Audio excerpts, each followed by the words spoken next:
नमस्कार, hello and welcome friends to Jeet academy. मेरा नाम है सुष्मित आदित्य मुखर्जी और इस वीडियो में हम एक मैथ्स टॉपिक को अटेम्प्ट करने वाले हैं, समझने वाले हैं, जो कि रिलेटेड है आपके तीनों मेन एग्जाम्स के साथ। मतलब आपके +2 बोर्ड्स के एग्जाम्स, आपके जॉइंट एंट्रेंस मेंस एग्जाम्स और जॉइंट एंट्रेंस एडवांस्ड एग्जाम। ये एक फुल क्लास वीडियो का शॉर्ट एग्जर्प्ट है। फुल क्लास वीडियो का डिस्क्रिप्शन में लिंक दिया हुआ है, आप जाके उस क्लास को अटेंड कर सकते हैं। वीडियो के अंत में आपको कहाँ से इन एग्जाम्स के लिए प्रिपेयर करना है वो मैं शेयर करने वाला हूं, और आपको प्रैक्टिस करते टाइम अगर डाउट्स आता है तो क्या मेरे पास सोल्यूशन है वो भी मैं शेयर करने वाला हूं। तो वीडियो में अंत तक बने रहें। चलिए शुरू करते हैं क्लास। फॉर्म 3 है x plus 2 divided by x minus 7 is greater than equal to 6. x by 2 x plus 2 by x minus 7 is greater than equal to 6. अब ये लीनियर है कि नॉन लीनियर है दोस्तों? ये लीनियर है कि नॉन लीनियर है? अभी हमारे पास ये टेंडेंसी आता है कि इस इक्वेशन को हम लीनियर बता देंगे, क्योंकि लीनियर वाला ऑपरेशन करके हम इसको एक लाइन में ला सकते हैं। बट ये एक सिंगल इंटरेस्टिंग डिफरेंस है of inequalities with respect to equalities. समझ लीजिए, अगर ये इक्वेशन होता तो हम ऐसा करते, right? x plus 2 by x minus 7 is equal to 6। इसको हम मैनिपुलेट करके सिंगल लाइन में लाते। कैसे? x plus 2 is equal to 6x minus 42, right? x को इस साइड में लाते, 5x is equal to 44। ऐसा करके हम इक्वेशन को कन्वर्ट कर देते हैं। बट इनइक्वालिटी में ऐसा नहीं कर सकते हैं दोस्तों। इनइक्वालिटी में अगर डिनोमिनेटर में कोई वेरिएबल है, यहाँ पे देखिए डिनोमिनेटर में एक वेरिएबल है और ये रैशनल एक्सप्रेशन है, तो ये हो जाता है नॉन लीनियर इक्वेशन। कैसे? हम ग्राफिकली इसको समझा सकते हैं बहुत ही आसान तरीके से ग्राफिकली हम इसको समझा सकते हैं। ये भी नॉन लीनियर है, ये याद रखिए। कैसे? ये हमको ग्राफिकली समझना पड़ेगा। आइए देखते हैं। थर्ड फॉर्म में हमारा क्लेम क्या है कि ये इक्वेशन नॉन लीनियर है, राइट? ये इक्वेशन नॉन लीनियर है, ये हमारा क्लेम है। अभी हमें इसको प्रूव भी तो करना है, तो आइए देखते हैं क्या होता है। यहाँ पे एक चीज़ देखिए, 3 डिवाइडेड बाई 2 इसका एक रैशनल वैल्यू है, राइट? इसका एक रैशनल वैल्यू है। 7 बाई 4 ये भी रैशनल है, राइट? ये भी रैशनल है। लेकिन 7 बाई 0 क्या ये रैशनल है? क्या ये रैशनल है दोस्तों? नहीं। Anything divided by 0 is undefined. Anything divided by 0 is undefined. इसको डिफाइन हम नहीं कर सकते हैं। तो इस केस में x का वैल्यू अगर 7 हो जाता है, x का वैल्यू अगर इस इनइक्वालिटी के केस में 7 हो जाता है, तो ये इनइक्वालिटी अनडिफाइंड के रेंज में, अनडिफाइंड के डिमेंशन में चला जाता है। तो x cannot be equal to 7। x cannot be equal to 7, ठीक है? बाकी हम कुछ भी कर लें। अब इसको हम इनइक्वालिटी में कैसे कन्वर्ट करेंगे ये देखते हैं। तो ऑलरेडी ग्राफिकली हमारा रीजन्स बढ़ चुका है दोस्तों। अगर ग्राफिकली ये नंबर लाइन है और ये 0 है और यहाँ पे 7 है, 3 4 7, तो 7 का वैल्यू तो नहीं ले सकते। तो ये रीजन और ये रीजन, ये दोनों रीजन्स बाकी रह गए हैं हमारे इक्वेशन को सेटिस्फाई करने के लिए, और ये दोनों रीजन में x का वैल्यू रहेगा। तो ऑलरेडी नॉन लीनियरिटी सेटिस्फाई हो चुका है, क्योंकि डेफिनेटली ये दोनों रीजन में x का वैल्यू रहेगा। तो दो रीजन में ये इक्वेशन बढ़ चुका है, because x could not be equal to 7। तो this is a non linear equation. I am repeating once again, क्योंकि इक्वेशन के साथ हमारा ये कंफ्यूजन हो सकता है। तो ये ऑलरेडी दो रीजन में बढ़ चुका है, तो ये नॉन लीनियर हो गया ऑलरेडी। ओके, अभी वैल्यू रेंजेस और सोल्यूशन सेट जो हम डिस्कस कर रहे थे, सोल्यूशन सेट क्या है हमें निकालना है। आइए कैसे करते हैं देखते हैं। x plus 2 by x minus 7 greater than 6, ये इक्वेशन है दोस्तों। इसको मैनिपुलेट करते हैं। x plus 2 by x minus 7 minus 6, this is greater than equal to 0। इसको फर्दर मैनिपुलेट कर सकते हैं, x plus 2 minus 6 into x minus 7 divided by x minus 7, this is greater than equal to 0। अभी ये जो fraction है इसको greater than 0 होने के लिए दो कंडीशंस होने पड़ेंगे। एक है, पहला वाला है, अब दोस्तों एक फ्रैक्शन को ग्रेटर देन 0 होने के लिए क्या होना पड़ता है दोस्तों, एक फ्रैक्शन में न्यूमरेटर है और डिनोमिनेटर है। अगर न्यूमरेटर और डिनोमिनेटर दोनों पॉजिटिव हैं तो फ्रैक्शन पॉजिटिव है। ऑल्टरनेटिवली अगर न्यूमरेटर और डिनोमिनेटर दोनों नेगेटिव है तो भी ये फ्रैक्शन पॉजिटिव है कि नहीं दोस्तों? अगर न्यूमरेटर और डिनोमिनेटर दोनों पॉजिटिव है तो भी फ्रैक्शन पॉजिटिव होता है। अगर न्यूमरेटर और डिनोमिनेटर दोनों नेगेटिव है तो भी फ्रैक्शन पॉजिटिव होता है। एग्जाम्पल के तौर पे -2 by -5, this is equal to 2 by 5, isn't it? तो ये भी कंडीशन सेटिस्फाई हो गया। अब ये दोनों कंडीशन को हम इसमें अप्लाई करना है, आइए करते हैं। तो या तो ऊपर और नीचे दोनों पॉजिटिव होना पड़ेगा या फिर ऊपर और नीचे दोनों नेगेटिव होने पड़ेंगे। यही दो कॉम्बिनेशंस है ये कंडीशन और ये इनइक्वालिटी सेटिस्फाई होने का। तो हम इसको इक्वेशन के तौर पे लिखते हैं। First equation A, x plus 2 minus 6x minus 7 greater than 0 और greater than equal to 0 and x minus 7 greater than equal to 0, ये एक कॉम्बिनेशन है। सेकेंड कॉम्बिनेशन है x plus 2 minus 6x minus 7 less than equal to 0 and x minus 7 less than equal to 0, ये second combination है। अभी इन्हीं से हमारा सॉल्यूशन सेट निकलेगा। दो अलग अलग सॉल्यूशन सेट्स निकलेंगे। क्या क्या है ऑब्वियसली आप समझ सकते हैं। इस इक्वेशन को इस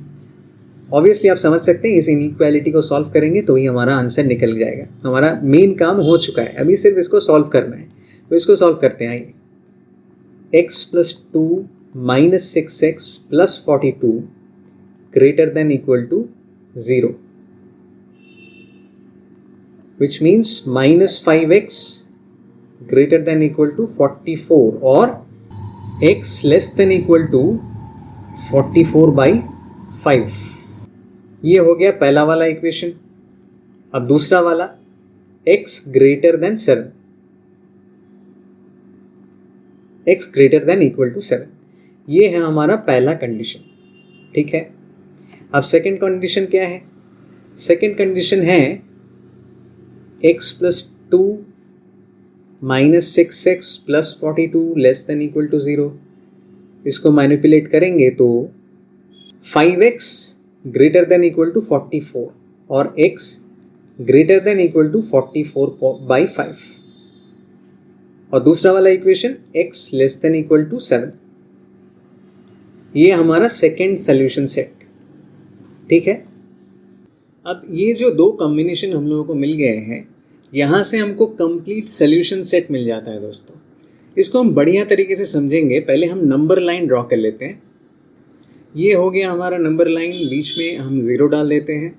इस साइड में 1 2 3 4 5 6 7 negative side, that is -1 -2 -3 -4 -5 till -7, और राइट हैंड साइड में पॉजिटिव 1 2 3 4 5 6 7। एक काम करते हैं, -8 तक लेके जाते हैं इसको, -8 और यहाँ पे +8। एक काम करते हैं, इसको और एक्सटेंड करके हम -8 और -9 तक लेके जाते हैं। इस साइड में भी 8 और 9 तक लेके जाते हैं। ठीक है, अभी देखिए यहाँ पे हमको पॉइंट्स क्या क्या मिल गया। 44 बाई 5 दैट इज़ 8.8, ये हो जाता है 8.8। तो ये हमारा पहला पॉइंट है। इसको पहले हम रेंज वगैरह बाद में डिसाइड करते हैं, पहले हम पॉइंट्स को मार्क आउट करते हैं। तो 8.8 मतलब ये हो गया करीब करीब यहाँ पे जो नीला डॉट हम कर रहे हैं, ये वाला जो पॉइंट है, दिस इज 8.8 और 44 बाई 5। ठीक है, 7 हो गया यहाँ पे। ठीक है। अभी देखिए पहले इक्वेशन के हिसाब से, जो पहला इक्वेशन है इक्वेशन ए, इसके हिसाब से या तो 44/5 से कम होगा, x should be less than 44/5 and more than 7। तो रीजन कौन सा हो गया? रीजन हो गया less than 44/5 and more than 7। ये एरोस, ये जो विद इन का रेंज है 7 और 44/5 का बीच का जो रेंज है, ये रेंज हमारा इक्वेशन ए का सोल्यूशन सेट हो जाता है। तो इसके हिसाब से solution set is x is equal to 7 और 44/5 के बीच में रहना चाहिए अकॉर्डिंग टू इक्वेशन ए। अभी एक चेंज हमको लाना है यहाँ पे दोस्तों, x cannot be equal to 7, तो x has to be greater than 7। x 7 को टच नहीं कर सकता है, तो ये इक्वल टू साइन, ये जो इक्वल टू साइन है इसको हमको हटाना है। तो x is only greater than 7, not greater than equal to 7, ठीक है। अभी यहाँ पे अगर ब्रैकेट्स डालते हैं तो कैसा हो जाता है, यहाँ पे first bracket beside 7 first bracket beside 44/5 third bracket, मतलब 44/5 के इक्वल हो सकता है x, लेकिन 7 के इक्वल नहीं हो सकता है, ठीक है। ये हो गया इक्वेशन ए के हिसाब से। अभी इक्वेशन बी के हिसाब से क्या है देख लेते हैं दोस्तों। अब बच्चों दूसरे वाले इक्वेशन के लिए क्या क्या सोल्यूशन सेट है आइए देखते हैं। पहला बात तो x less than equal to 7, ये इक्वल टू साइन हमें हटाना है क्योंकि x cannot be equal to 7, तो इसको हटा दिया हमने। अभी इक्वेशन ठीक है, x greater than equal to 44/5 and x less than 7। तो यहाँ पे इक्वेशन बी और कंडीशन बी के हिसाब से हमारा सोल्यूशन सेट कुछ ऐसा हो जाता है, x ग्रेटर देन 44/5, मतलब ये राइट वाला जो रीजन है अप टिल प्लस इन्फिनिटी, ये पूरा जो रीजन है दैट इज एक्सेप्टेबल। और x लेस देन 7, मतलब 7 के लेफ्ट में जो रीजन है अप टिल माइनस इन्फिनिटी, ये पूरा जो रीजन है दोनों एक्सेप्टेड है, ठीक है। दोनों साथ साथ होना है, दोनों को साथ साथ होना है। तो मतलब x इज इक्वल टू 7 से लेके माइनस इन्फिनिटी तक एंड 44/5 से लेके प्लस इन्फिनिटी तक, ये दोनों कंडीशन सेटिस्फाइड होना है।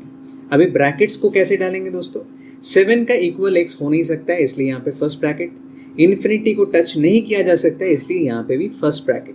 तो 7 और माइनस इन्फिनिटी के दोनों के बाजू में फर्स्ट ब्रैकेट्स एंड 44/5 इसका इक्वल हो सकता है x, तो यहाँ पे फर्स्ट ब्रैकेट नहीं है, थर्ड ब्रैकेट यहाँ पे थर्ड ब्रैकेट, और प्लस इन्फिनिटी क्योंकि अगेन इन्फिनिटी है टच नहीं कर सकते हम, तो यहाँ पे फर्स्ट ब्रैकेट।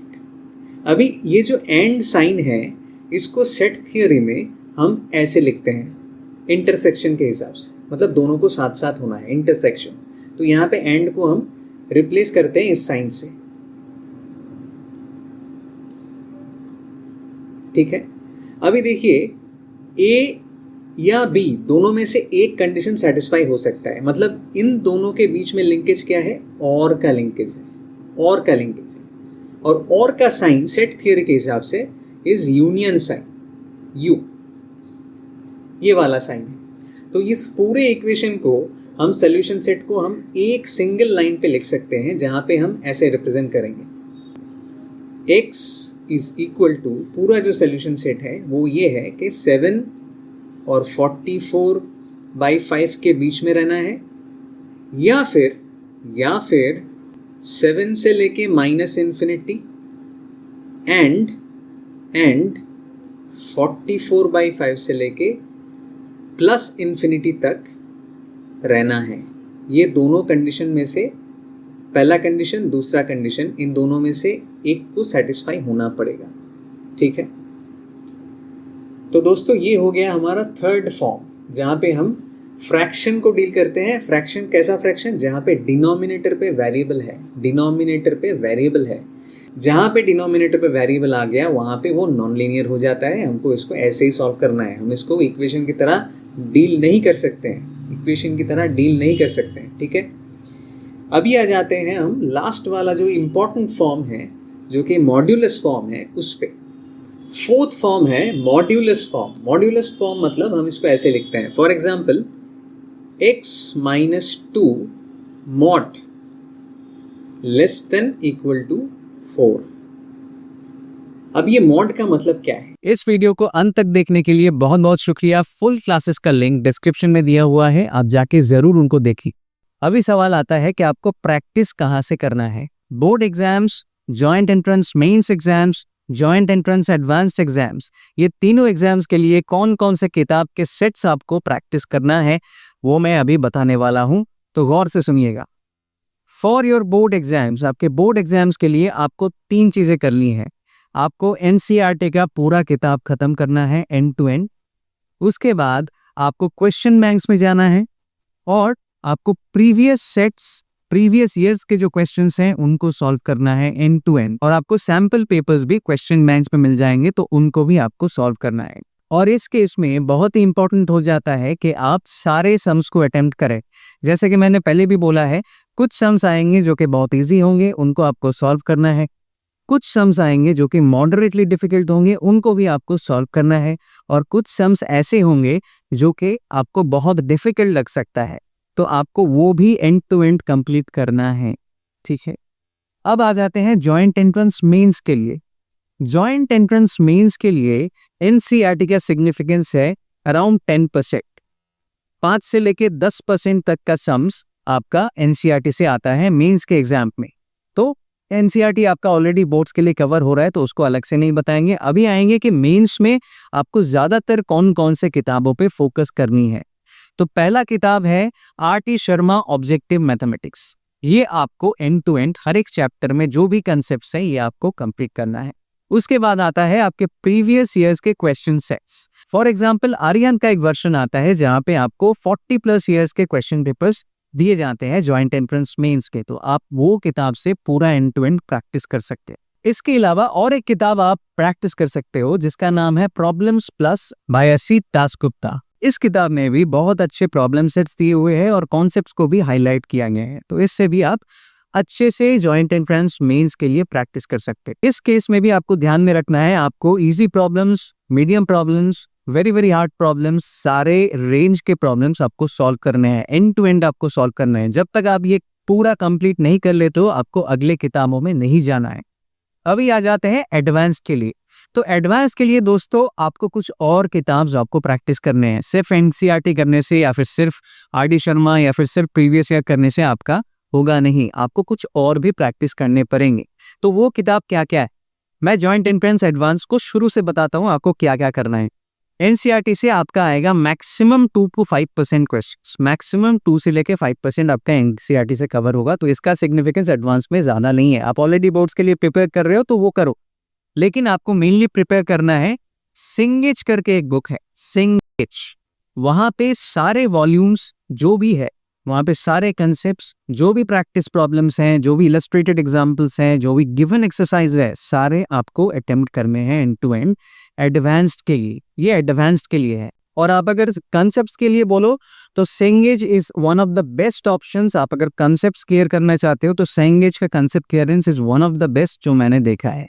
तो कंसेप्ट क्लियरेंस के लिए भी सेंगेज आप रेफर कर सकते हो। इन क्लास के वीडियोस में आप जो कंसेप्ट्स देखते हो वो कंसेप्ट ज्यादातर रेफर किया जाता है सेंगेज की किताब से। तो हम बेस्ट ऑप्शन से कोशिश करते हैं कि आपको कंसेप्ट समझाए सिंपल तरीके से, जैसे कि आपको समझ में आ जाए। उसके बाद आपको जो करना है obviously problems plus IIT mathematics, ये सारे किताब आप जब कवर कर लेते हो उसके बाद एडिशनल टाइम अगर आपके पास बचता है तो आपको कुछ और किताबें एडवांस के लिए, सिर्फ एडवांस के लिए आपको लगाना है।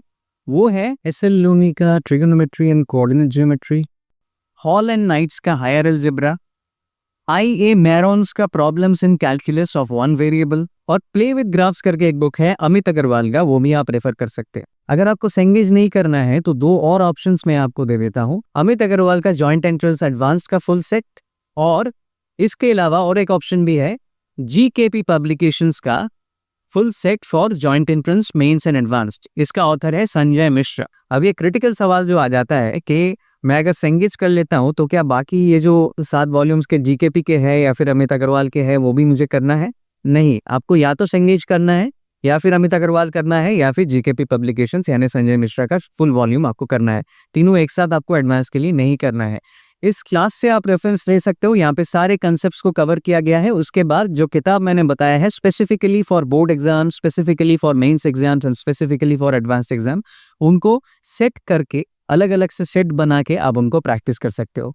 अभी अगला सवाल जो है कि आपको अगर डाउट्स आता है तो आपको क्या करना है, नीचे एक लिंक दिया हुआ है जहां पे you can put in your mail ID and your phone number if you want to. आपको अगर डाउट्स क्लियर करना है मेरे तरफ से तो मैं वहां पे आपको कांटेक्ट करके आपका रिक्वायरमेंट समझ के आपको फिर हेल्प कर सकता हूँ। कमेंट सेक्शन में जाके अपना फीडबैक जरूर शेयर करें, इस वीडियो को लाइक करें और चैनल को सब्सक्राइब करें for more classes like this, और इस वीडियो को एक दोस्त के साथ जरूर शेयर करें। थैंक यू सो मच, मिलते हैं नेक्स्ट क्लास में।